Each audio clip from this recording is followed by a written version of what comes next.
So I want to pass the talking stick over to Marsha Forrest and invite you to share. Marsha is Mohawk and so made of love. I really look forward to hearing what you have to bring to the circle today, sister, mama, grandmother. You can unmute yourself. You can share when you are ready. Okay, good. Hello, everybody. Yeah, greetings on this amazing day. And it's already been said, but Earth Day really is every day. And although this has been noted as a special time to celebrate that once a year, I think, and I was thinking back, wow, what was I doing in 1970? I think I was even still in high school. So yeah, it's been around a long time. And I'm really hoping that through the course of what we're going through right now, that people have a chance to make that reconnection with Mother Earth. And I want to again thank Tata for the invitation to speak today and to share, and just for the work that Earth Peoples United is doing. I feel like for myself, I've been preparing for this all my life, I guess. I grew up on the Six Nations Reserve in Ontario, and realized how fortunate I was as a child to grow up in the country, have the woods as my playground, and I had brothers and sisters, and that was what we grew up knowing. And for the longest time as a child, I really, we would go to the city once a week to usually go shop, and I didn't think people lived there, actually. I realized for the longest time, I thought that's just where the stores were.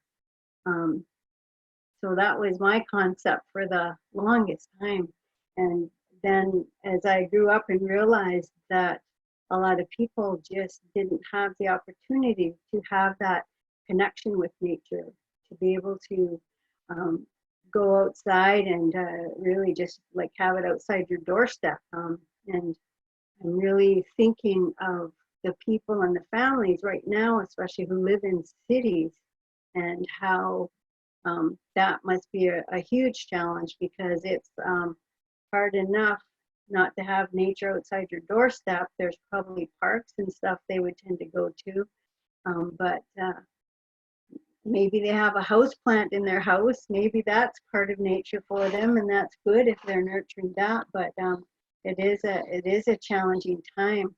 And I also have, I guess, the way I was raised, next door to my grandparents' farm.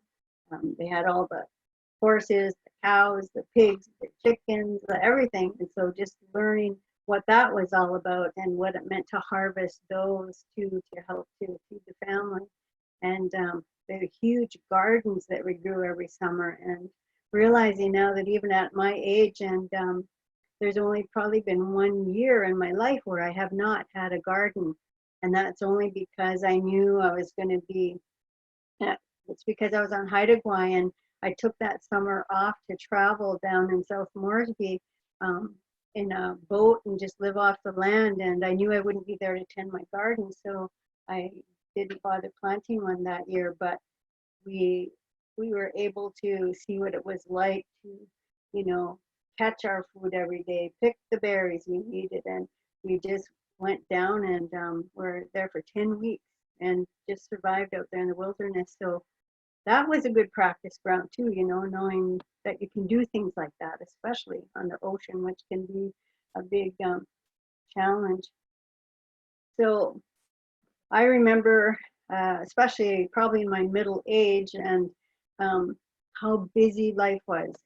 We get all caught up, and I think Sweetie spoke a lot to that, about that whole illusion around that cycle you get in a busyness where, it's work, it's home, taking care of your place. If you've got a family and children, then that even multiplies that necessity. But now here we are given this amazing opportunity to have all this time. And I think with a lot of people that I have counseled too, usually their big complaint is not having enough time. So I really want you to think about how you're using that precious commodity that's been gifted to us right now, in order to do a lot of that self-reflection, do a lot of that self-care because we have the time to do it, and what that looks like. And I'm hoping that when we come out the other side of this, we will have been able to do some personal healing, some personal growth, and maybe really entered into some practices that are really going to help to see us for our life in the future in a better way. So for me too, the challenges have been, for us, I live out in the country here too, so it's not like we see a lot of people all the time anyway, unless we go out off our property. And so we actually have a nice little sanctuary here. And so we're busy with our garden mostly right now. And I think we're hoping we're going to have the best garden we've ever had. And I'm planning on doing a lot of canning, which is some of the gifts I learned from my grandmothers and my mother. But I wanted to share with you one of the things that came forward for me in a day when I was doing a meditation, and it just keeps resurfacing. So I want to share it with you, and it's about choosing love, choosing gratitude, choosing grace, and choosing hope. And I think because words are so important in terms of the vibration and the energy they carry for us. So in that choosing love, it means not identifying, not bombarding yourself with the news all day long, so that you can walk in a place with not all that fear and anxiety that is just like constant out there. So choose love instead. Choose love for yourself. Choose love for how you express that to others. And then the choosing gratitude, that's always one of the first things for me anyways. When I wake up in the morning, it's like each day is that new gift of a new day. And how are you going to walk through that day?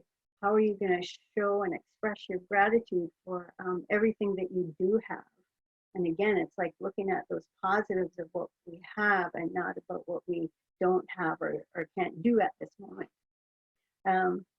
And it's about having gratitude too, and hoping that we are in that place of having that expression for gratitude for all those everyday things we usually don't think about. The homes we live in, the spaces we share, the people that are in our home, and who we're connected with. Even in these times, we find ways to connect with them. And in choosing grace, I think that's a really good one, because I think it really helps us to be more graceful to ourselves. Less judgmental, less finding fault, and not only with ourselves but with others too. And especially if there's a household, that aren't used to spending this much time together, I think grace probably gets called upon a lot more to be present for us. And so again, that's a lesson. It's all about teachings and learning. And in choosing hope, and it's again like looking forward to that pathway we're moving on, and what we're doing with this time that's going to help us when we come out the other side of this.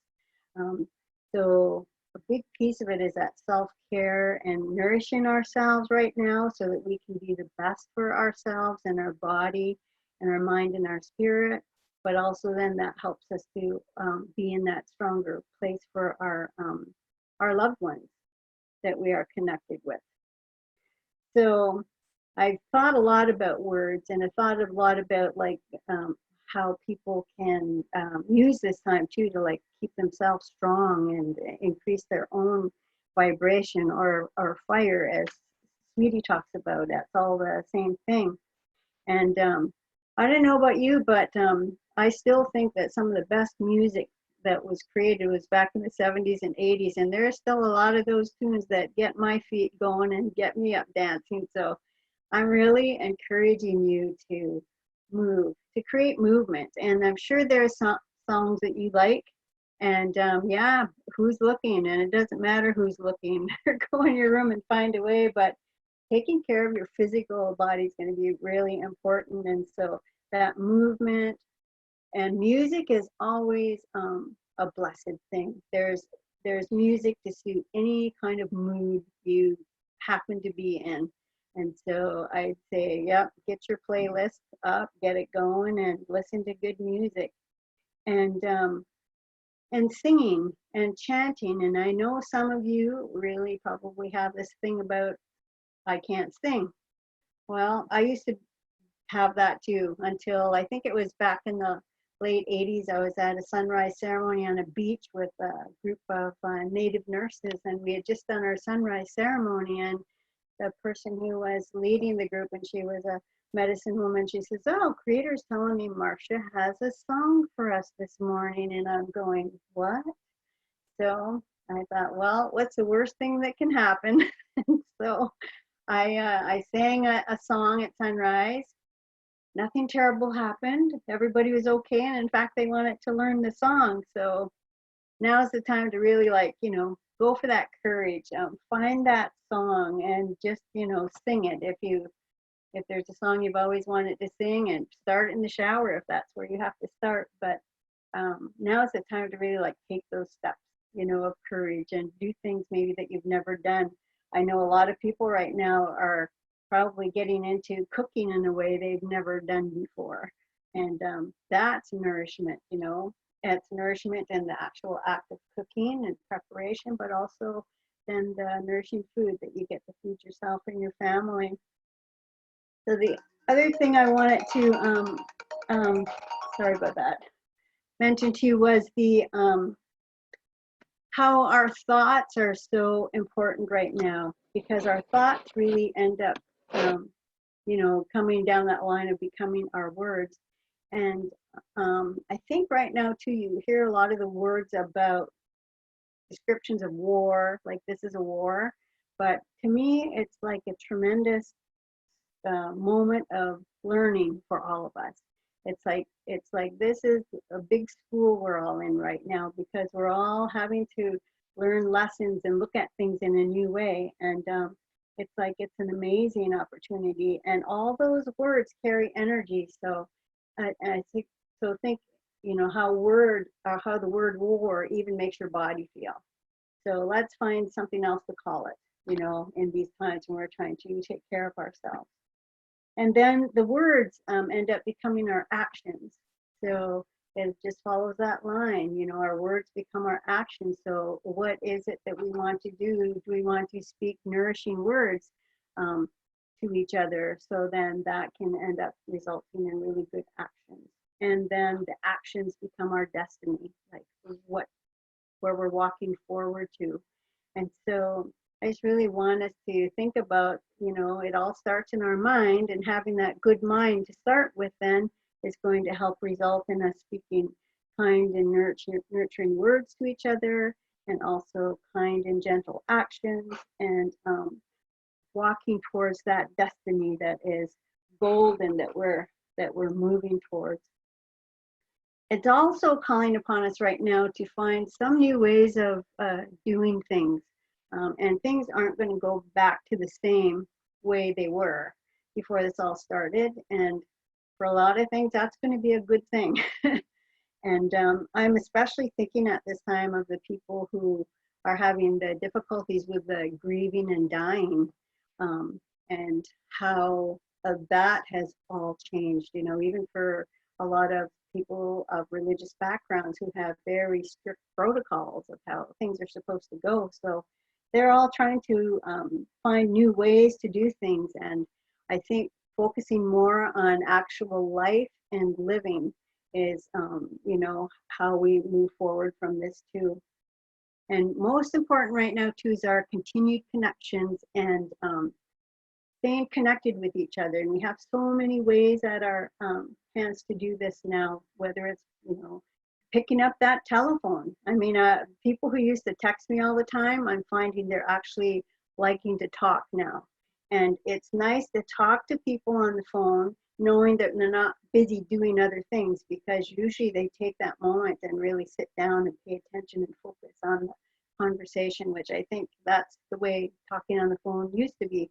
And so I'm really making a point of making connections with people every day. You know, it's like whoever I wake up, they're on my mind. It's like, okay, they get the call that day.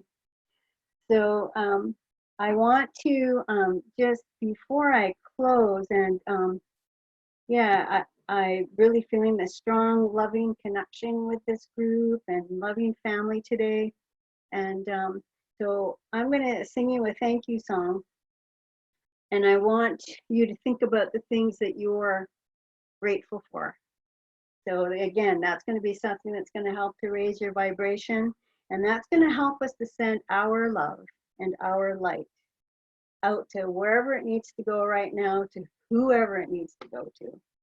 So I'm going to just share this song.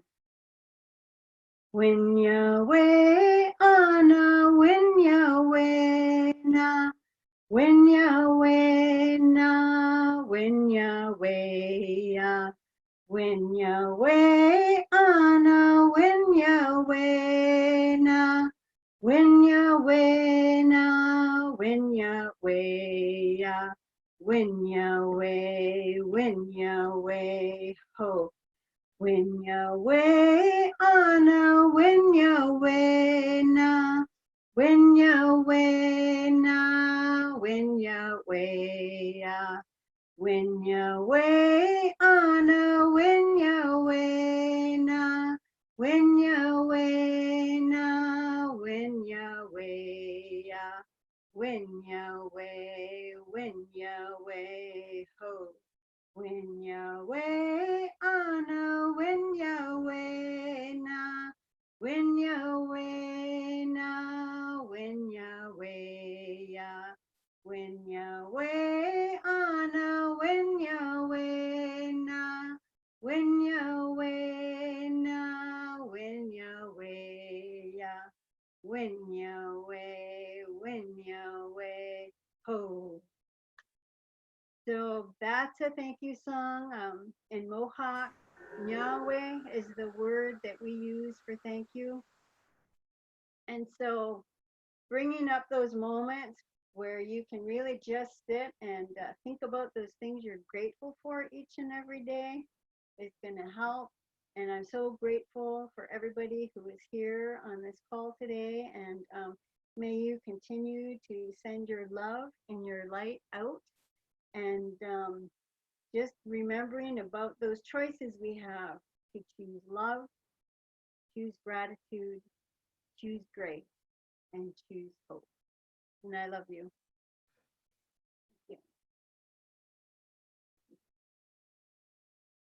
Yahweh, thank you.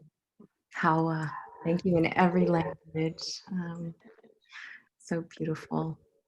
I saw a little comment from Sandy saying, singing along. I love that about the songs. Whenever we sing them, we are never singing alone. So thank you for that.